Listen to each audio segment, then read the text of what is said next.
Shavua Tov, bienvenue dans la Minute Paracha de Miran Neshama. Oui, encore une fois, je me suis laissée prendre par le vendredi. Beaucoup d'activités et puis j'ai pris le train pour aller passer Shabbat à Strasbourg. C'était magnifique d'ailleurs, je le recommande à tout le monde. Il y a une très belle communauté là-bas, un très beau limoud.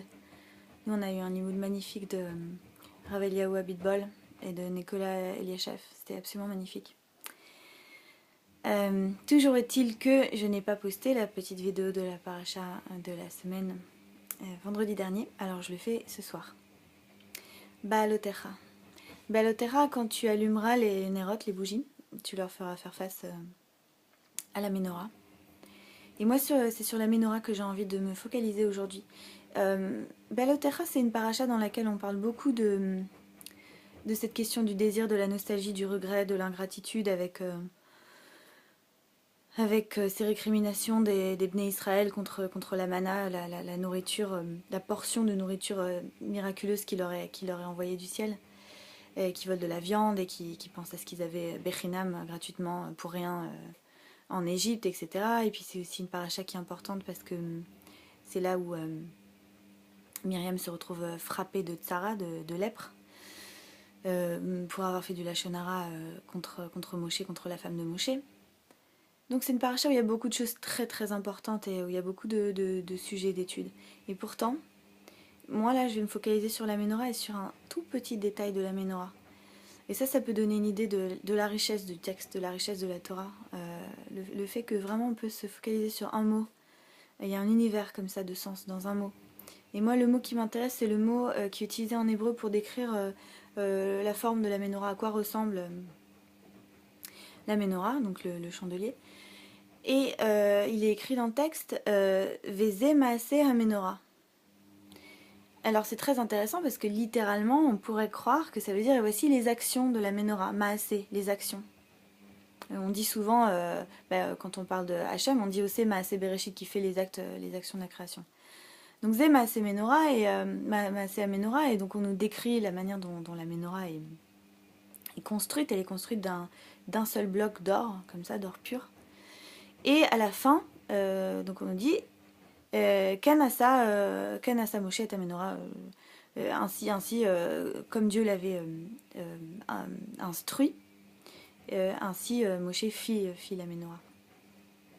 Donc on a comme ça une répétition entre le début de ce pasouk et la fin, le même verbe faire, sauf que la première fois il sert à désigner la forme de l'objet et la deuxième fois il sert bien à désigner l'action, la manière dont l'objet a été construit. Et moi c'est ça qui m'intéresse. Ze Maase HaMenorah. C'est-à-dire que souvent on a tendance à penser que la forme, l'apparence, surtout dans les domaines de la religion, de la spiritualité, on a tendance à penser comme ça que l'apparence c'est superficiel. Et moi je pense que ce que le judaïsme nous apprend, et notamment à travers cette phrase en fait, c'est que en gros la forme qu'on a, c'est la forme que nous donnent nos actions. On est littéralement informé par nos actions. Donc notre apparence extérieure, dans tous les sens du terme, et je ne parle pas seulement d'esthétique, ce qui nous forme, ce qui nous fait, ce sont nos actions.